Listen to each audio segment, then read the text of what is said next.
Hey everyone, thanks for listening to Tickets to Travel, the only podcast that talks about the business of travel experiences.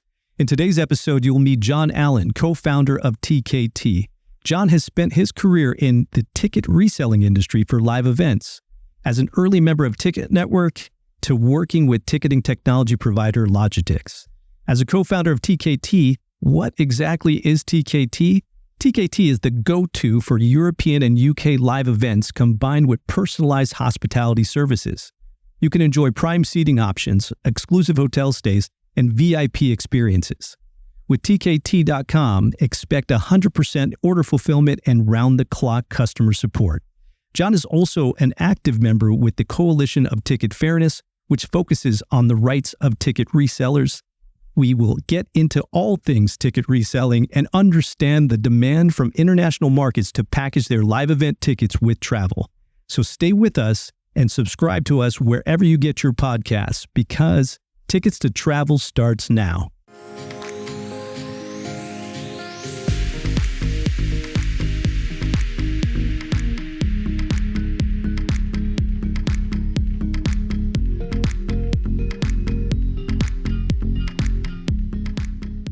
Hey everyone, this is Mario Bedwine with Tickets to Travel, the only podcast that discusses the business of travel experiences. On today's episode, we have Jon Allen. Jon, welcome to the pod. Thank you. So I have to ask you, you have a tremendous background in resale ticketing and ticketing in general. Do you remember the first ticket you ever sold that got you into this business? What show? Where was it? So, boy, you white kid, you said you were going to catch me off guard. I told you. It's a funny story. Yeah, I was hoping it would be. Yeah, so just like where I met my wife, I was in grade school. No way. Yeah. And in grade school, it was a small school, private school, because I wasn't a good kid. So my parents had to try to straighten me out. They would give away tickets for a minor league hockey team in New Haven, Connecticut called the Haven Knights. So me being who I am, I'm at lunch and I'm looking at everybody's ticket and they say $5.50 on it. You know, here I am, a 14-year-old kid, and I'm saying, geez, they're giving away $11 to every student. How can I make some money off of this? So at lunch, you could buy a snack for $0.25. Jesus Christ, I'm dating myself. So I'm like, most of these kids are just going to toss these tickets. They don't care.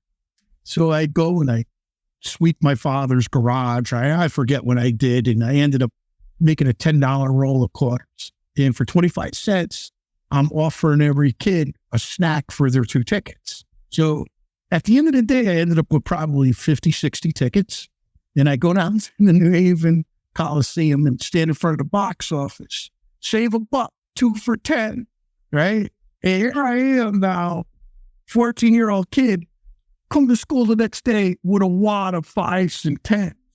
My mother's like, are you selling drugs? I'm like, no, I swear to God, Mom, I'm making some money. I'm buying these tickets.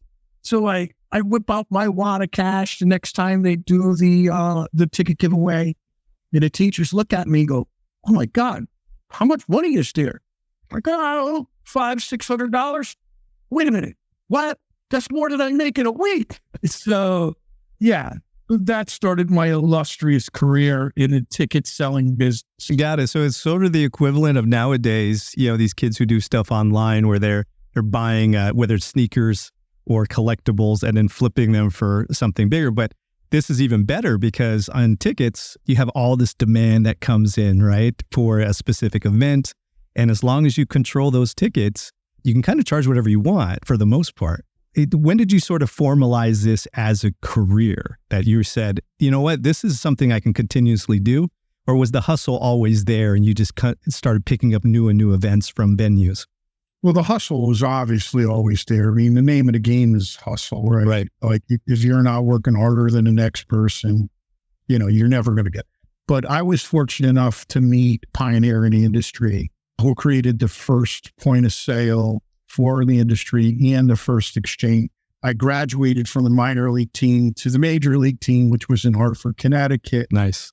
And I saw a gentleman out there, he had a small stack of season tickets, and I kept bugging him, get away from me, kid. till he finally came and he gave me a pair of tickets, which I quickly sold. And at the end of that night, he was giving me all his tickets to sell. And that guy turned out to be a gentleman by the name of Jon A, who was the founder of Ticket Network.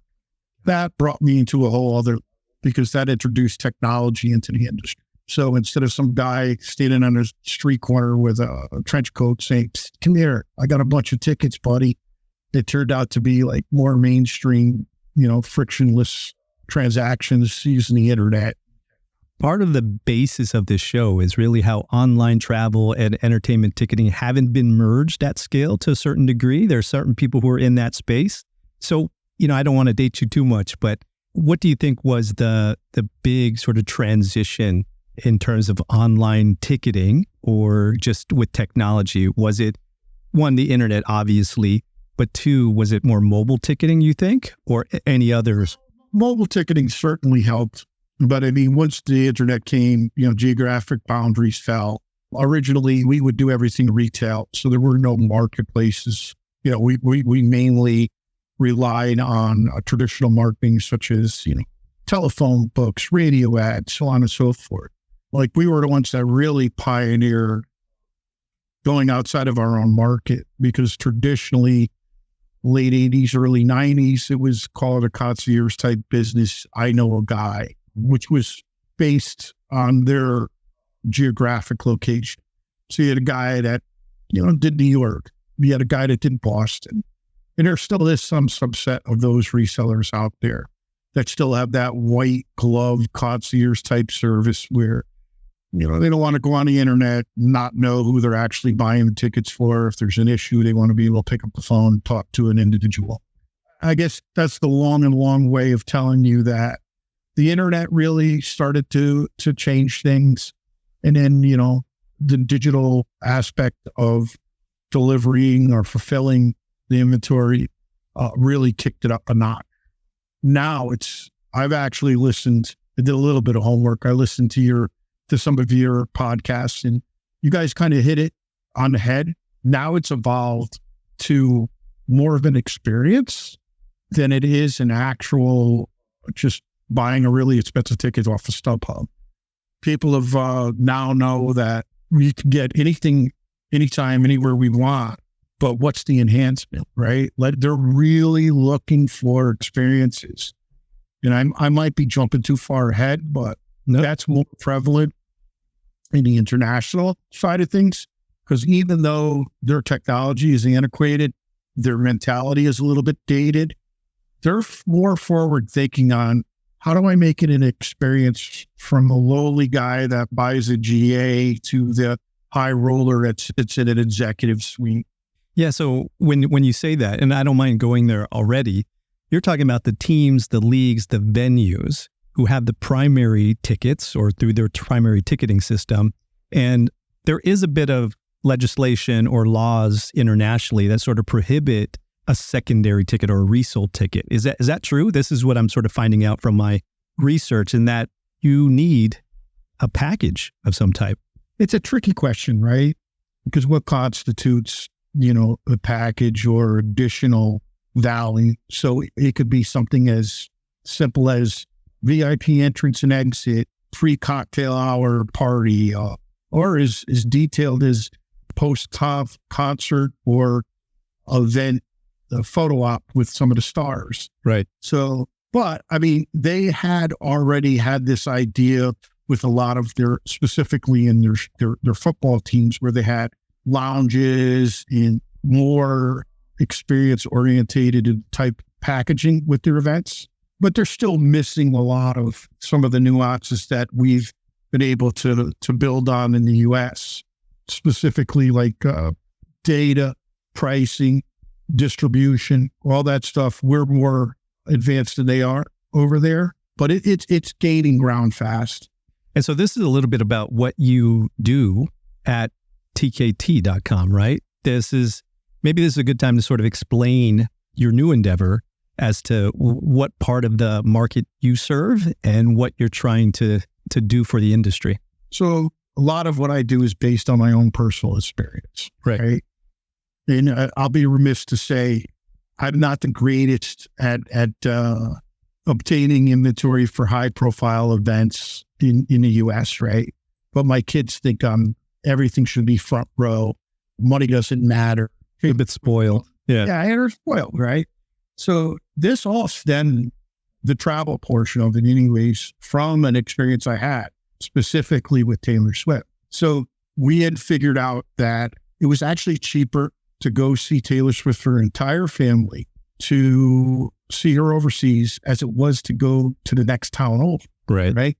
Here in the US, the tickets were 5 times what they were going for in Europe.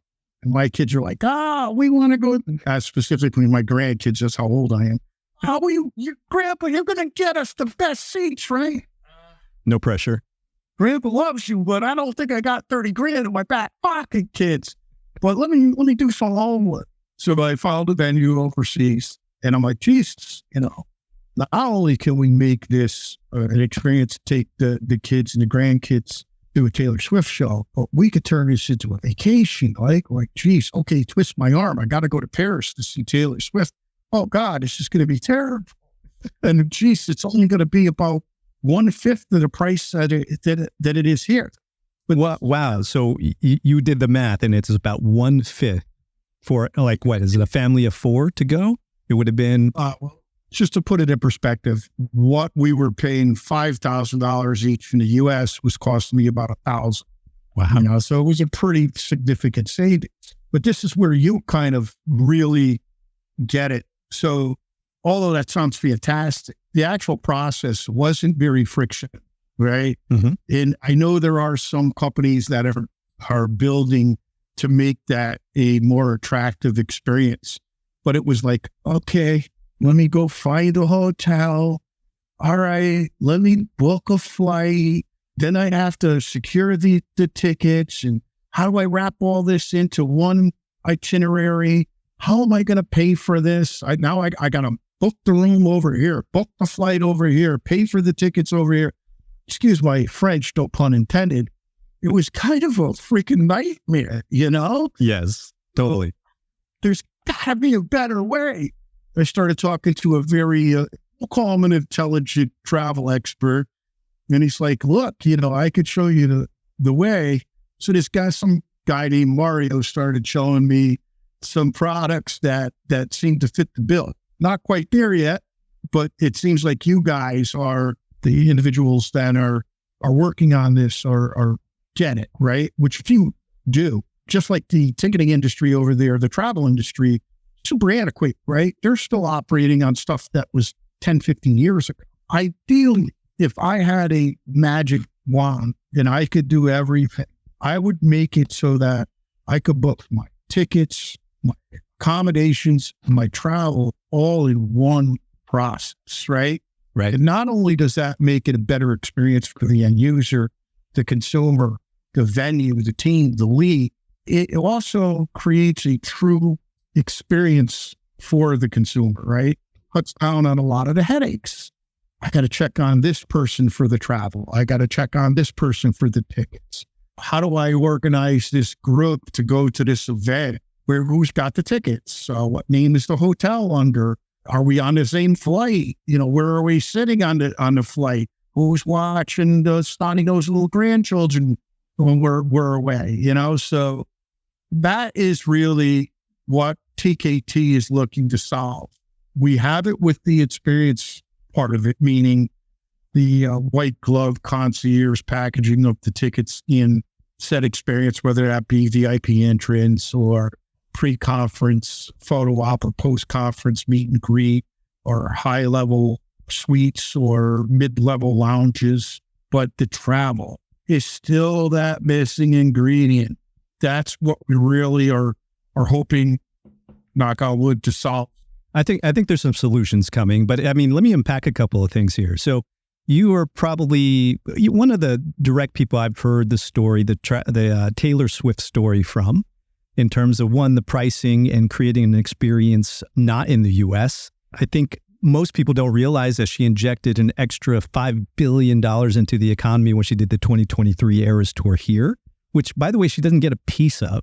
It's just sort of the effect that happens. And so that the challenge being is that you're right. The systems itself, from a travel perspective or a ticketing perspective, are not completely merged. And there's a couple of reasons for that. But what I'd like to ask you about is, why do you think on the ticketing side, why is it so hard for them to understand the various technology pieces to make it easier for, let's say, a giant travel company to consume that ticket? I think there are parts of it that make sense on the resale side, but on the primaries, the actual ticketing systems, they haven't made a whole lot of strides into, hey, let me get a direct connection to be able to get access to all of the, let's say, Expedia guests or fans who would also like to buy that. Why do you think that is? A couple of reasons. Number one, education. They don't quite understand the industry and how it works. Monopolization. There's larger forces that want to lock out competition, which everybody knows competition is better for the end user. And it is work, right? Like you're driving a train, right? It's not easy to stop that train and shift to a different direction. I think a lot of these guys are happy and they're making tons of money. They don't want to invite competition. They spin this negative connotation of the resale business. But if you talk to to consumers, the end users want the ability to have access and transferability of the inventory that they require. So I think a lot of factors lead to why this isn't as accelerated as it is, but I do believe it's going to get there. Because the more education you put out there, like this podcast, right? A lot of people don't even understand, like they're actually creating their own headaches. Because if you're not fully integrated with these resale markets, and these resale tickets are going to have, there's a gap between who's coming into my building, how did they get these tickets, and any customer service issues that are derived from. So even an old fat bald guy like me still has issues with sometimes downloading the ticket on their mobile device, right? My kids can do it in 30 seconds. I still fat finger around. If I go to the box offices and there's an issue, they're looking at me with, who is this guy? Where did you get these tickets? We have no records. Right. But in actuality, if there's full integration, which there is in a lot of the resale markets in the US, they solve that issue right away because they can track where that ticket originated from. It's a valid ticket. This is the hiccup. They know that transaction is a true transaction, not some felonious, dark web transaction, whatever.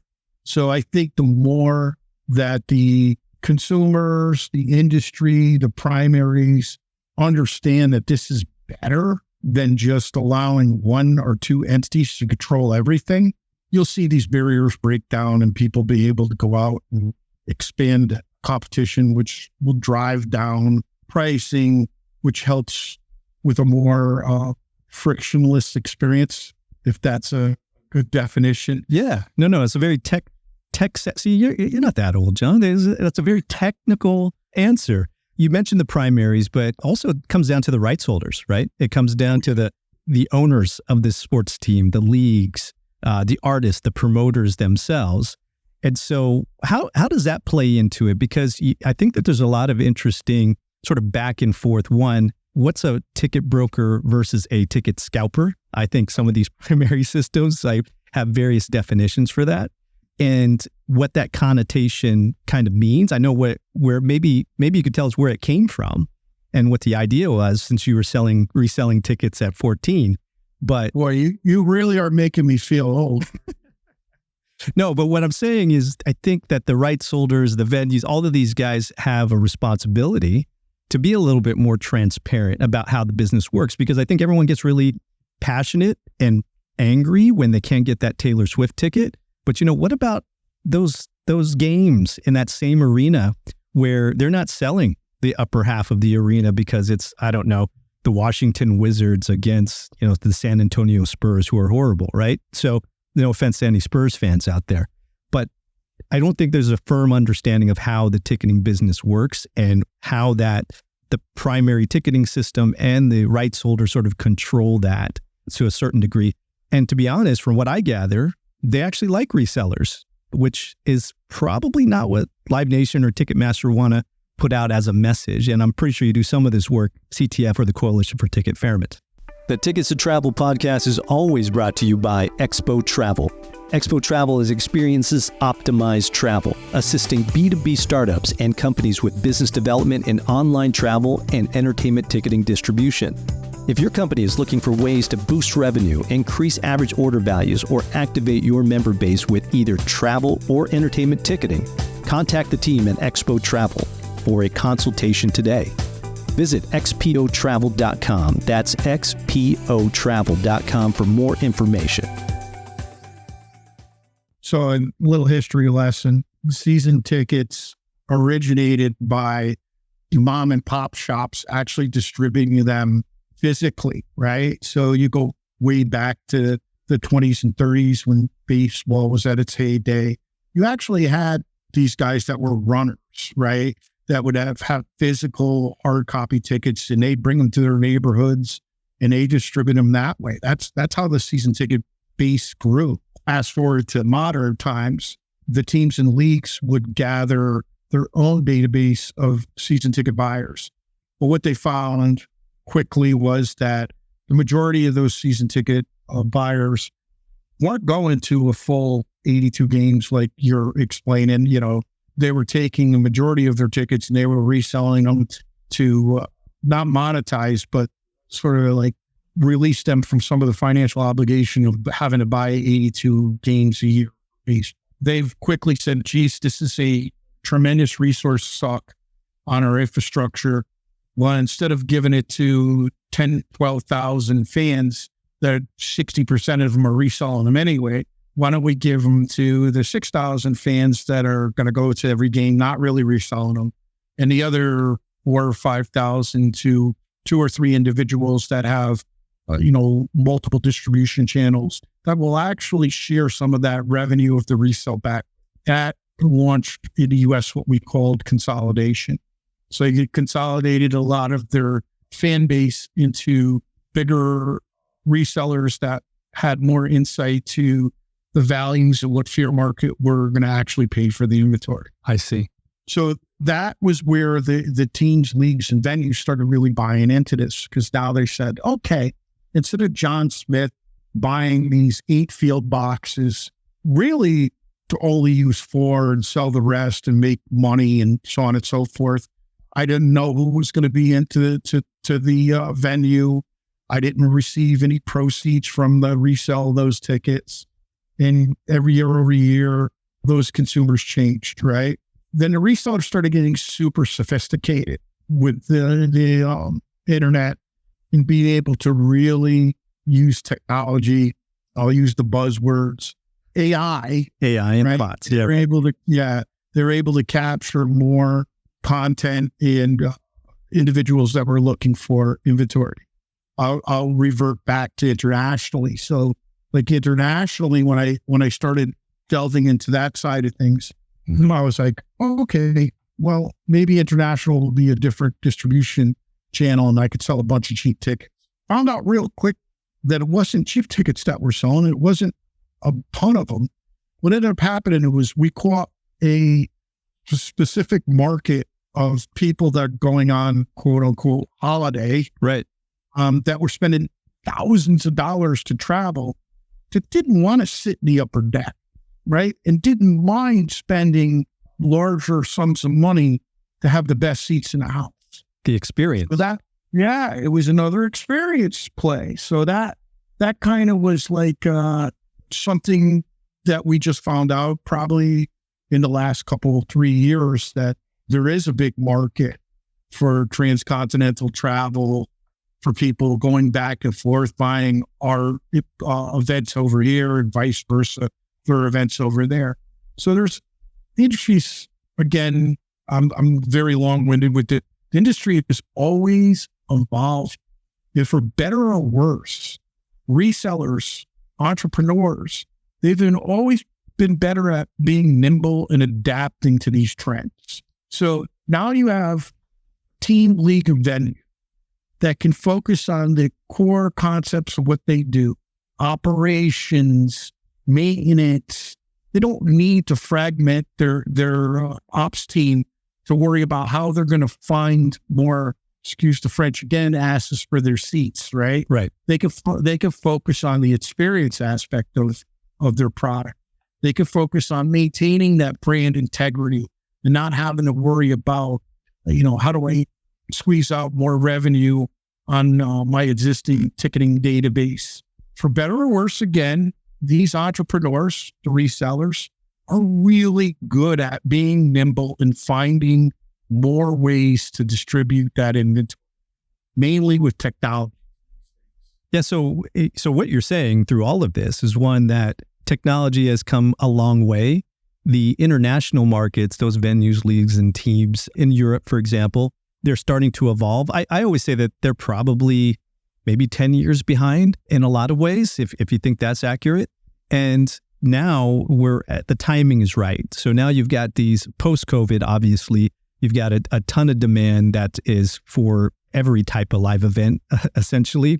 And now you've got people who are willing to pay the price, which when you compare it against US prices, it's still a deal. And so be able to pull these systems together and then, of course, market them in the way that you're discussing and sort of how entrepreneurs find a way to get it done. I think it's a perfect storm. I think that travel experiences led by tickets are going to be very, very scalable over the next 5 to 10 years, depending on which players sort of get involved in it.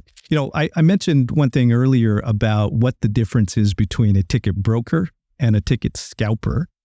What are your thoughts around that? Because I know that there's always this sort of connotation from a primary, and there are certain large companies out there who basically battle, I suppose, with resellers, but I don't think it's very accurate. And so I'm just curious what your take is, because obviously there's some bad eggs or bad apples in the bin every once in a while, but how do you, as someone who works with the Coalition for Ticket Fairness, and this is some of the arguments that come back, how do you describe the differences? A reseller is above board up front. They're knocking on the front door. Anybody that's using any type of technology adversely, such as bots, like you mentioned earlier, to me, that's a bad actor. So one is a good actor, somebody that's going to be very truthful, upfront, source their inventory correctly, not using any bad technology, for lack of a better description, sure, to obtain inventory. Cheating. Yeah. Guys who cheat. Yeah. I don't like cheaters. Right. But the reseller community as a whole, they're pretty above board. Right. It's only a few bad apples that spoil the bunch, right? That's why, one of the things that the Coalition of Ticket Fairness is against is bad actors. Right. Because they give us a bad name. Like, for the most part, resellers are a great resource in both distribution and in content, right? They're not bad people. They got skin in the game. Over the course of many, many decades, some of these guys have built up goodwill, white glove, concierge treatment. They understand their clients' needs. You can pick up the phone. Some of these guys, I don't want to mention any names. Sure. But I knew a guy last night who was at his daughter's wedding that was answering text messages because there was an issue with a transaction. Like, there's guys that go out of their way to help the consumer, the end user, because they know that if they do a good job, think like old school mom and pop organizations, that client's going to be loyal to them and come back to them. Unfortunately, you do have some people that still try to make a buck any way they can, and it's not something that a true reseller does, right? So to answer your question, the way I define a reseller, and I don't want to call them scalper, but a bad actor, is how they're actually transacting. A reseller is transparent. They're abiding by the guidelines. They're providing information. They're being open and transparent. And the bad actors are doing stuff that they shouldn't be doing, taking advantage of a crack in the system. Yeah, I appreciate, I don't mean to be derogatory in terms of saying, hey, ticket scalper versus ticket broker. I think that there has been some even marketing against what a reseller is. And I've known over the past few years that there's a pronounced difference between what is being marketed when there's let's say a TikTok fan who gets upset that they can't get their tickets and they're curious as to why it costs $5,000 versus the business as a whole functioning a certain way, where all rights holders, they don't sell out every single game and they need the extra help, the extra marketing to consume those tickets and also to just keep the seats filled so that it looks great on television or that the teams are motivated to play. There's all these different factors that I think the resale market sort of contributes to, but there are some larger companies who sort of define it a different way. And so along the lines of the Coalition for Ticket Fairness, what is the actual mission? Because obviously there's big players in this world that are maybe going in front of Congress soon or have. What is the position overall, if you don't mind? Well, let me digress for 1 second, because I did not really mention something about the venues that don't sell, right? Because there is a large portion of events that don't sell out, and where resellers come into play is they actually have some skin in the game. They'll buy inventory that doesn't sell out, and instead of losing 100% of the revenue, a lot of times they'll sell that inventory below face value, which nobody talks about. But there is a significantly large portion of ticketing inventory sold to consumers below market. That's not from the primaries. That's not from the venues. That is solely from these resellers. Because rightfully so, the primaries, the venues, they don't want to water down their brand, and drop their floor. So why would I buy season tickets when I can wait till the last minute and get great seats less to face?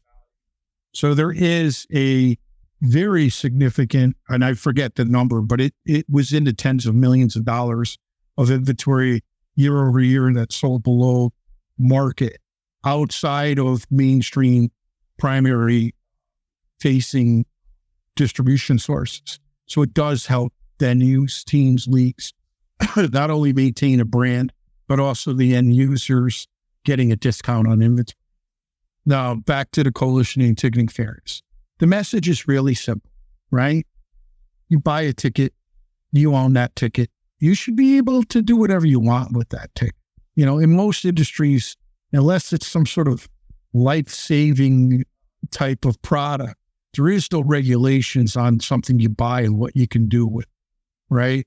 When you start doing price controls, we'll call it, it's never a good thing. It never ends up being a winning plan.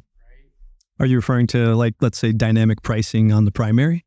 Yeah, I mean, I could cite several, specifically Taylor Swift, right? There was a reason why so many people got shut out for Taylor Swift.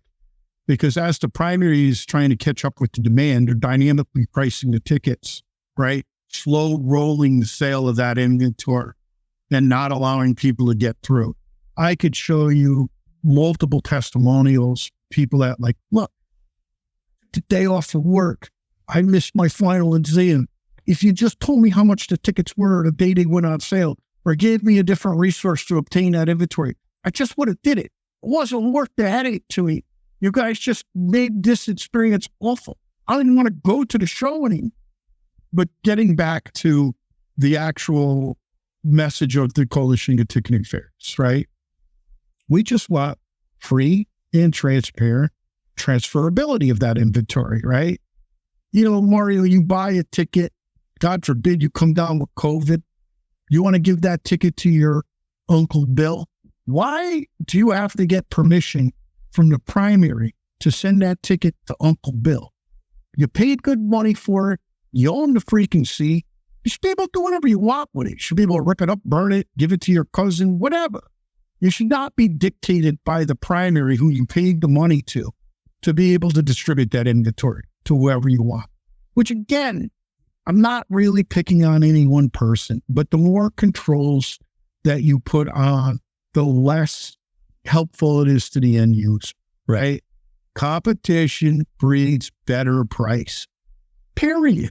If you lock it down to only few individuals to be able to determine what you can do with that ticket, it just creates more stress and demand.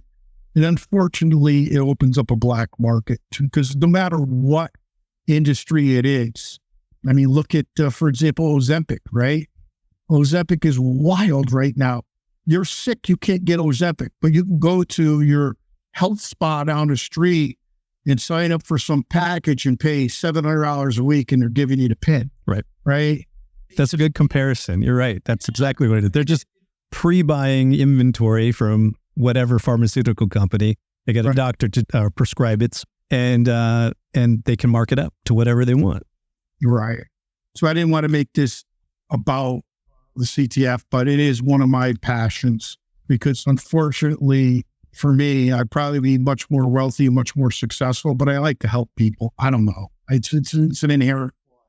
No, it's not a flaw. It all comes back to you in the mix. And really that's what we're doing here. So don't feel bad because there's not enough education out there. So if I'm an online travel person who's building a new technology and they're trying to decide, hey, should I go to a primary system and do that integration, or will I get the same quality of inventory through a reseller API or a different type of technology?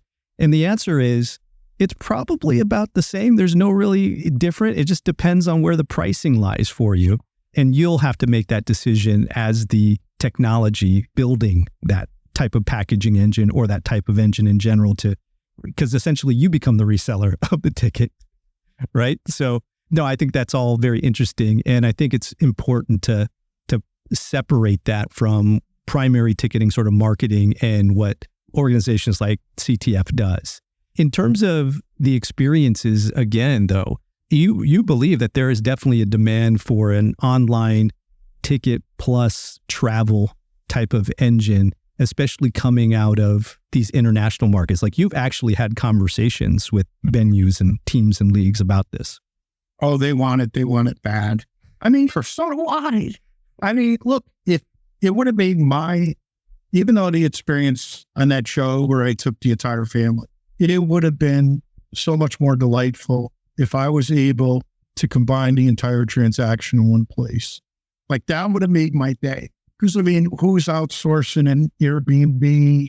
Who's out looking for, a flight that we can all get on together, book together?